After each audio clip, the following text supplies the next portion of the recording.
And welcome to another podcast. Coach Keyton Crawford here on the Crawford Podcasting Network. A nice dusting of snow here on January 7th, 2024. Happy New Year to you. Happy New Year to you. Happy New Year. Happy New Year. Keyton. And lots to talk about. We're going to talk football, obviously. We're going to talk about college football. We're going to talk about the National Championship Game tomorrow night in Houston, Texas. The Michigan Wolverines taking on the Huskies. Kerry's going to give his ex-player background on that, how he sees that game playing out as a former Spartan offensive lineman. But before we get into that, just a couple of things. We're going to get basketball real quick here. Michigan's basketball team is terrible. They need to go probably to another direction at the end of the year. They play Penn State today, so I'm not going to talk about that game. Michigan State's on a roll. Izzo's doing what Izzo does. Maybe struggle early on with a tough schedule. He's got some, now he's getting his leaders are leading. They looked really good against Penn State. Penn State was down a player, but that was unreal. They play Northwestern tonight. That's a big game. Hey, that guy, that Boo-Booey, been there 38 years. 38-year-old Boo-Booey. Golly, my goodness. And Northwestern, Spartan Killers. They have been. Boo-Boo they beat Purdue. Killer. They beat Purdue. Yeah. And Purdue looked really good. I saw them against Illinois. So I'm still embracing college basketball, but football that's my focus right now. I'm so geared up for tomorrow night. My alma mater, Michigan, taking on the Huskies. So let's just cut to the chase, if you will. How do you see this game playing out? Just what are the key things for Michigan to win, Kerry, and then the key things for Washington to win, and then ultimately at the end we'll ask you who do you think is going to win? Quite honestly, Michigan, they just got to keep doing what they're doing. I mean, what's that? Well, they got to stop making mistakes. Yeah, well, we all know that. You want to be as clean as possible. I guess I don't know if I was more impressed with how their front seven played as opposed to how disappointed I was and how Alabama's offensive line played, because they had been struggling all year but had been playing much better. But Michigan, they made them look bad, and it was very simple stuff too. It wasn't like they were doing all this crazy scheme stuff. They were just beating them, and it was poor technique by Bama, which was very disappointing. But I think mentor definitely. Coach Tommy Rees. Tommy Rees got exposed bad. Yeah. Former Notre Dame quarterback. He got exposed because he was bad, and then he made adjustments for Alabama. Yeah, made adjustments, and then at the end choked along with Bama's DC. Like, okay, what were you doing at the end of the? No, get out of what you're doing because they're killing you. You've been playing really well this whole second half, about second quarter on. And then I don't know what you started doing, but it wasn't working, and you need to get out of it. But Michigan did what they needed to do, and Washington is Washington. I mean, they're gonna get explosive plays on you. They got an NFL quarterback, NFL receivers, and wherever he gets drafted, the lower he goes, hopefully, he might end up in Pittsburgh because Lord knows we can use a quarterback, but.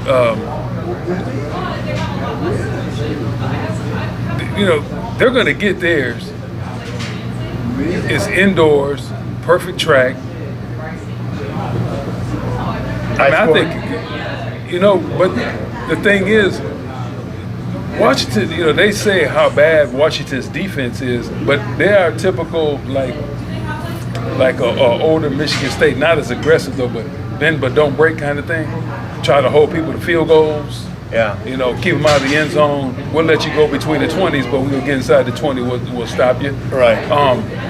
But their offensive line, now the key is number 7. Now, why he was in the game at the end when he got hurt. Dylan Johnson. Yeah. Why are you in the game? Yeah. Like, you're already kind of nicked up. So if they have no running game and just have to rely on, which everybody said Michigan's going to get to him, like, Penix lines up 7-8 yards off the ball as it is because his arm is so strong. He's unflappable. I mean, his body language is unflappable. Yeah, you're not going to bother him. He's not as elusive as Milroe. No. One thing about Michigan's defense, Kerry, is like, this is why I picked him to go 15-0 this year, is because of the overall depth.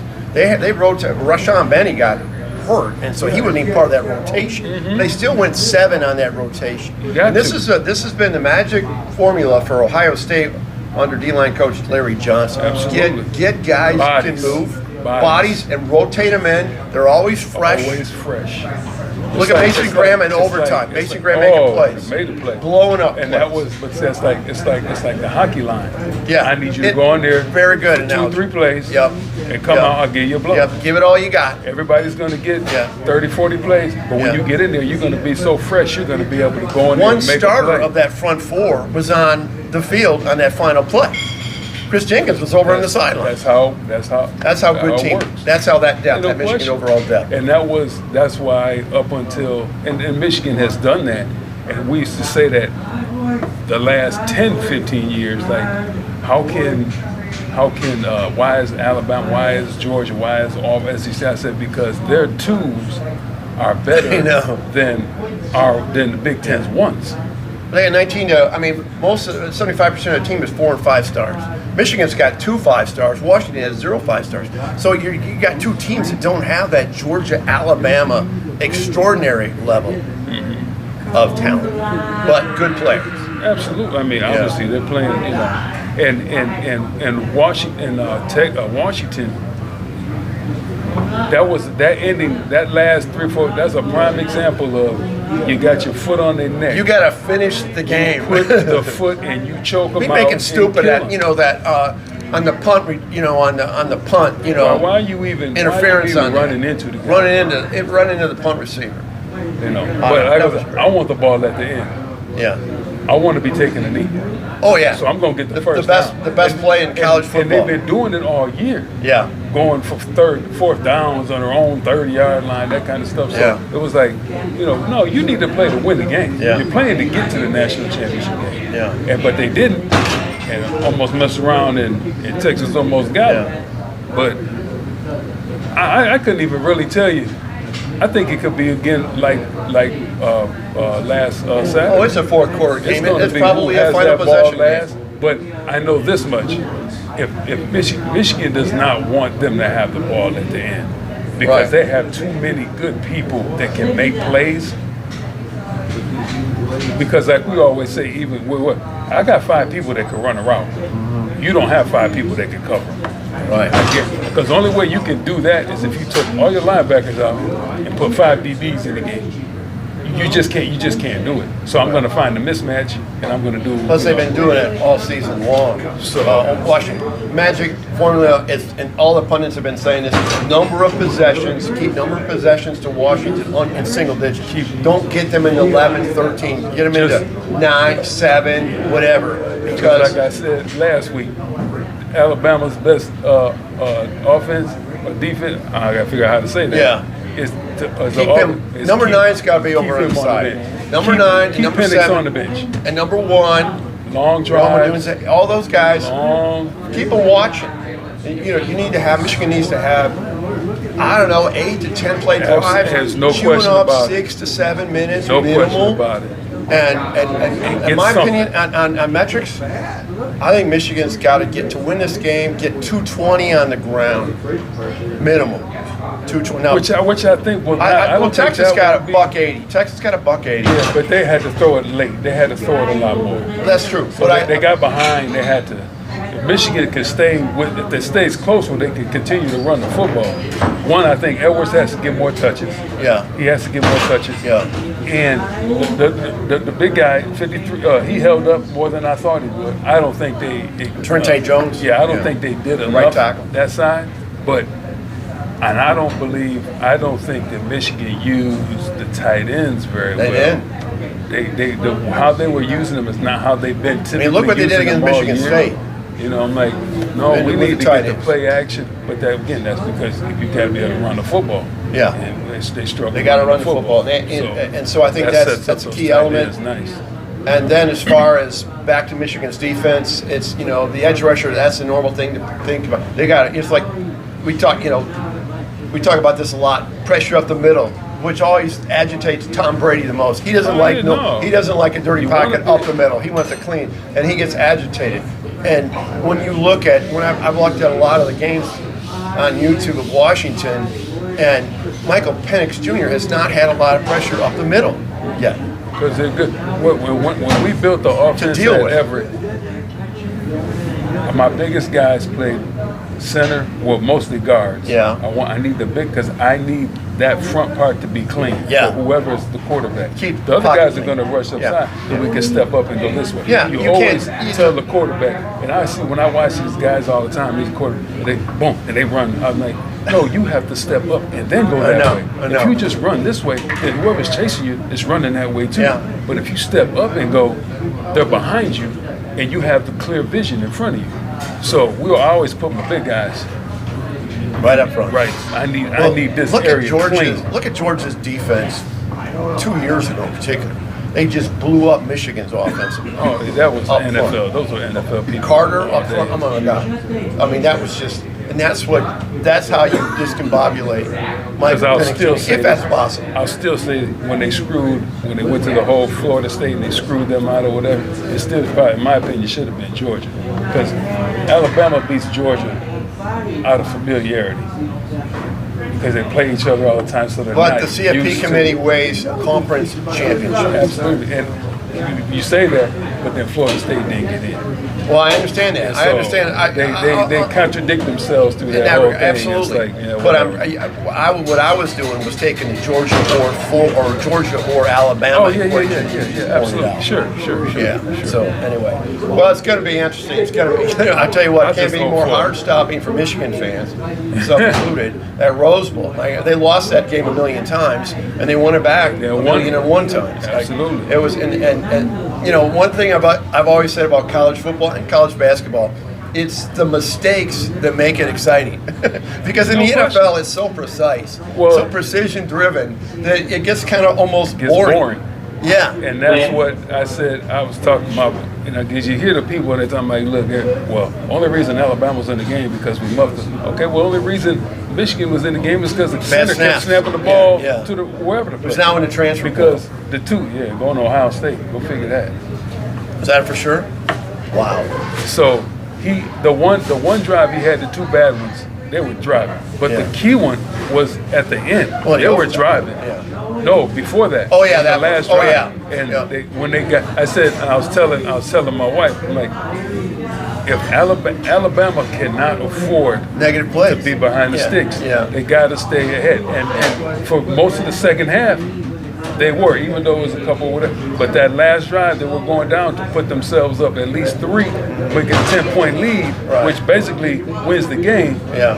They were boom, and then they had that bad snap, or they had a false start or whatever, and it was 1st and 15. I said, they'll be punting the ball Down here in a the minute. distance, baby. They'll be punting the ball here in a minute, next thing you know. But I know that kid may have been catching punts at the beginning of the year, but I said, I have posts on that, who put Harry Potter back here to catch the ball at the biggest, Oh, I mean, Jake Dahl. punt maker? Jake Dahl is, and I don't know who rendered that decision, but I tell you what, he did a hell of a job avoiding disaster. Recovering. I Absolutely. mean, that took, as much of a negative play it was a positive play. And to me, it wasn't even stopping before the goal line. I don't care about that. It was absorbing that hit and not coughing it back Yeah, up again. you can see that thing spurt out. Oh, right there. I was like, Yeah. I said to myself, if they lose on this, Jim Harbaugh gonna go up to the top of the Rose Bowl and jump off of this thing. Yeah, it's not that, That was not so that big of a jump. It's in the hole. Right. I said, who put? Because the other kid messed up, but that kid, I watched Is that a kid Jay for 2 Harbaugh years. decision? He's a special team. I watched that kid for 2 years at West Bloomfield, and he's good, true freshman. Chuck Johnson, that's his name. What are you talking about? Smosh Morgan? Morgan. Yeah. He's 3 kids he's from gonna West be Bloomfield on good. this Michigan team. I'm like, Ron Bellamy. If I don't put anybody back there, I put number 1 back there. Hey man, just catch the ball. Yeah. But the golden catch rule, it. the golden rule though, put your feet at the 10-yard Well, line. Smosh and don't back Morgan, up. he made a run. It was a backyard play on that first fumble. Sure. In the backyard where there's no pressure, you catch, you run and catch. You know what I mean? That's That's what sandlot you do. football, That's right? what you Pee-wee do. football. That's what you do. And he's running it. He didn't sink his hips and just absorb the ball. Because that's the same thing. The kid from Washington that was at Michigan State, Bernard. Yeah. He did the same. He was trying to run with it before he caught it. Then he was on the sidelines getting mad. Like, don't get mad. You screwed up. Just own it and move on. It's okay. Yeah. I want to get one more topic on college football. I mean, you talked about the transfer portal, the center from Alabama, jumping on that. So my son's in college football. He was doing some research the other day. He says, Dad, you're not going to believe this. For the current freshmen, sophomores, and juniors on Division I FBS, that's 132 teams.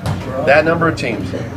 So I'm not talking about graduating senior eligibles next year, but I'm talking about current this year, freshman, sophomore, and junior. Almost just shy of 20% are in the transfer portal. Think about that. Think about that metric for a second. 1 out of 5 kids are in the transfer portal. And you wonder why college football coaches are pulling their hair out and wondering, I got to figure out something else. This is driving me crazy. What are your thoughts on that portal thing? It's got to have some kind of guardrails on it, don't you think? They're going to have to. What would you do to fix it? Well, they have to. Well, they're going to have to revamp a lot of it, and a lot of it's going to come with changing the dates and how things are, when they're available, when they're allowed to. Yeah, move, the slot, the windows, and all that. Joel Klatt did a really good thing on it. He broke it down really well. It's so, because you don't want to. I think you get a one time only, in my opinion, because the thing about the whole portal thing is, like, before you go to high school, I've been able to vet you this whole way. For how many ever years I've been recruiting you? 1, 2, 3, 4 years, how many years I've been recruiting you, right? In the portal, they get the 30 days, which I think is too long. It should be like 10 days. There's a 30 and there's a 15. Like, figure it out. In April, right after spring ball. You can't really go in and find out if that's the kind of kid you want. And you can't really find out if that's the place you want to be. Yeah. In 30 days. Because you're only going to get one visit. Yeah. How many phone calls or how many home visits are you going to be able to, you know what I'm saying? So that in and of itself is a crapshoot, because how many times do we see those guys get there and they don't fit? I mean, Michigan State's had at least 4 or 5 of them. Like, they don't fit. Constantly trying to figure out or reevaluating your roster literally on a daily basis. Okay, think right now the college football coaches are down in Nashville at AFCA, American College Football Coach Association. So they're down there. And so when they get back, they're home for a couple days. Then they go on the road for like 3 weeks, okay, recruiting 25 kids, 25, maybe some 24 kids before there's a second signing period in 2024. So they're trying to go after their high, but they're constantly being preoccupied, calling back, like, about their current players.